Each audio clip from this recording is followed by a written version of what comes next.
Manifesto of the Free Humans. Chapter 10. The Revolutionary Potential of Illegal Immigrants.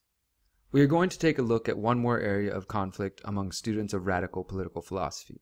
After examining differences of opinion on property and the environment, we believe it is essential to discuss the arguments around borders and immigration. We start by considering several key questions. What would migration look like in the absence of the state? How does a society's view on property affect the view of immigration? Would there still be a class of people known as illegals? Traditionally, libertarian and anarchist positions on borders have favored an open border solution. This would be in contrast to a closed border with immigration controls. This is naturally in line with anarchism, considering the fact that governments implement and control borders and anarchists seek to abolish governments. However, recently, some anarcho-capitalists and libertarians have argued for closed borders. They believe private property norms justify forcibly restricting the movement of other free humans even beyond the borders of their own property. The alt-right takes it a step further and argues that the state may even be a necessary evil in order to save Western civilization and traditional values from an invasion of immigrants. The discussion on borders often centers around whether or not immigrants will have access to public property while visiting. Closed border advocates argue that in a stateless society based on private property norms, immigrants would not be welcome unless they were explicitly invited or had employment opportunities. If the immigrant is not invited or does not have a contractual agreement, they would not be allowed to occupy private property. Since the closed border private property advocates believe there will be no such thing as public property in a free society, they argue that immigrants without an invitation will have nowhere to go and will thus be trespassing and subject to physical removal. We argue that in the absence of the state, land currently known as public property, or land controlled by the government, would revert back to unowned property. This would allow for individuals to travel across or homestead on this previously government-held land. Those who argue that taxpayers should have the first claim to this land ignore the reality that failing to join the counter-economy and continuing to fund the state is not a noble act. Taxpayers and agorists are equally enslaved under the statist system, but when the state collapses, favors will not be paid to those who extended the life of the state by failing to withdraw financial support. We find it laughable that anarchists would suggest that paying taxes is honorable and deserving of special privileges in the post-state world. Sure, we are all forced to pay taxes under the threat of violence, and the fact that people pay under duress should not be held against them, but at the same time, those who have had the courage to take the risk certainly deserve an extra level of respect and admiration. One major roadblock in the borders debate is the use of faulty terminology. A valid objection to the concept of public property is the association of the concept with government-controlled property.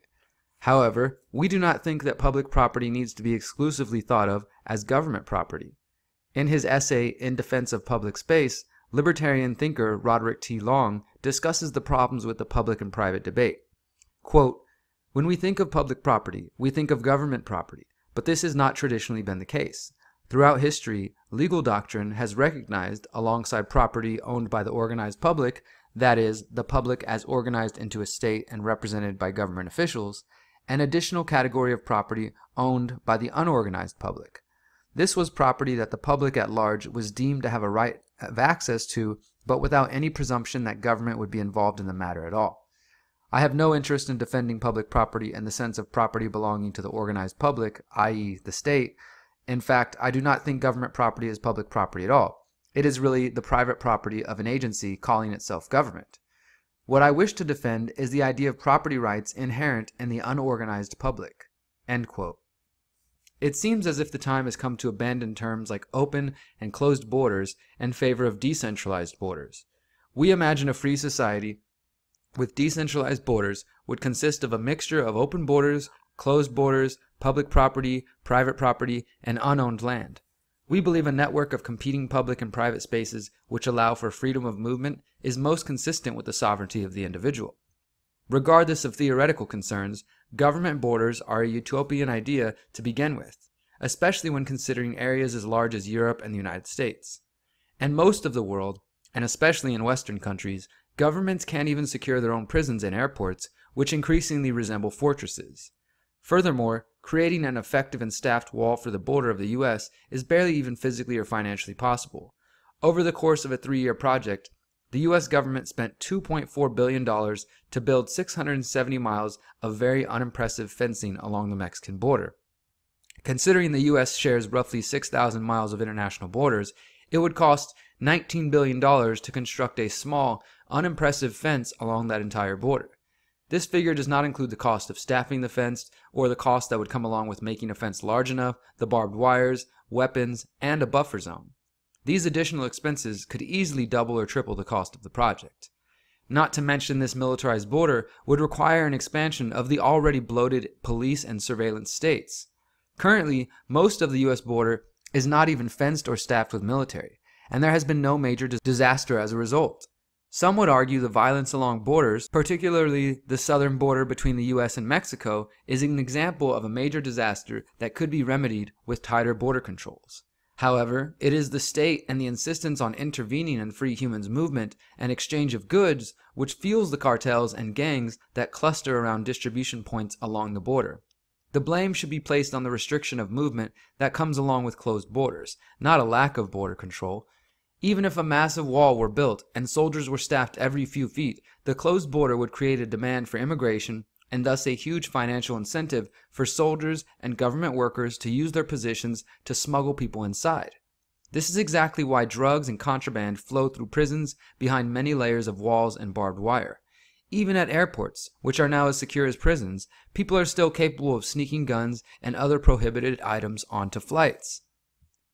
Some of the fascists, formerly masquerading as anarchists, argue that allowing open borders will lead to a flood of foreigners who lack an understanding of the cultural norms of the nation-state. Even if we are to ignore the fact that the nation-state is a fictitious creation, we should not stray from principle based on fears and assumption about the future. These proponents of closed borders argue against immigration because they believe the migrants will vote for statism and the welfare state. If these migrants are allowed to enter, we will see statism grow and libertarianism die, they argue. These pro-border libertarians are effectively calling for pre-crime laws and profiling in the name of protecting borders, which is a blatant contradiction of libertarian values. Ironically enough, many of the modern libertarians that advocate for closed borders belong to the Ludwig von Mises Institute, an academic institution dedicated to continuing the legacy of Ludwig von Mises, the founder of Austrian economics.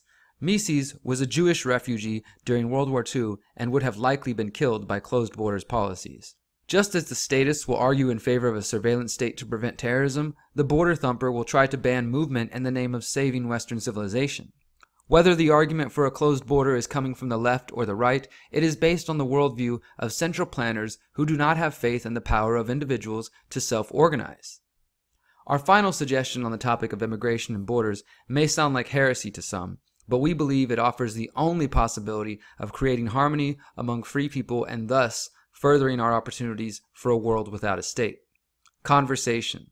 Conversation and compassionate communication are needed on the part of both the local populations and the migrants. Even in the state-controlled world we have today, we should oppose granting the state power over border controls. Opponents of open borders are so adamant that immigrants from non-Western nations, i.e. those with predominantly brown skin, are going to be statists, leftists, or leeches of the welfare state, that they are willing to support the state to enforce borders. They refuse to search for common ground with their brothers and sisters who happen to be born on a different piece of land. As anarchists, we should oppose closed and state-controlled borders. As agorists, we should strive to form alliances with immigrants and teach them the value of remaining unregistered by the state and operating in the counter-economy. For an example of the potential for converting illegal immigrants to revolutionary agorists, let's re-examine Peru's informal economy as mentioned in Chapter 2. In The Other Path, Hernando de Soto notes that in the 1970s, Peru's rural population began flooding into the cities. The migrants moved en masse from the countryside to the cities, causing the migrant population in Lima, Peru to explode from 300,000 to 1.9 million between 1940 and 1981. The immigrants left the countryside to escape poor living conditions and in search of financial opportunities in the big cities. Upon arriving, the migrants were greeted with hostility from people within the borders of their own nation. De Soto notes that, quote, the greatest hostility the migrants encountered was from the legal system, end quote. The barriers the migrants faced within the cities seemed to be a result of statism and interference in the market, but also policies aimed at discriminating against the rural, indigenous populations of Peru. Quote, "Quite simply, Peru's legal institutions had been developed over the years to meet the needs and bolster the privileges of certain dominant groups in the cities and to isolate peasants geographically in rural areas," De Soto writes. Ultimately, the former rural population recognized that the legal system designed to exclude them and, quote, "discovered that they must compete not only against people, but also against the system," end quote. It is this reality of state-enforced barriers to entry in the marketplace that drove the migrants to join the informal economy. They chose to purposefully and voluntarily break the law in pursuit of financial gain and a better standard of living. Imagine if a collection of freedom cells dedicated themselves to welcoming and allying with incoming illegal immigrants in an effort to help them understand the value of the informal or counter economy. This agorist welcoming committee could help connect immigrants to an underground network of black and gray market services, including access to community health care and untaxed employment. By choosing to relinquish fear-driven xenophobia, the conscious agorist movement could create a cadre of self-aware immigrant agorists capable of wielding their collective economic power. Individuals are unpredictable, and there is no telling how people are going to act or behave once they move someplace new. Perhaps this fear of the unknown is what pushes many to make assumptions about strangers. Regardless, we have the power to influence newcomers in our communities, and in the case of immigrants, they are prone to favor counter-economic activity since there are so many legal restrictions preventing them from entering the status economy. The revolution is in the conversations, and we should seize every opportunity to organize with immigrants to overthrow statist authoritarian borders.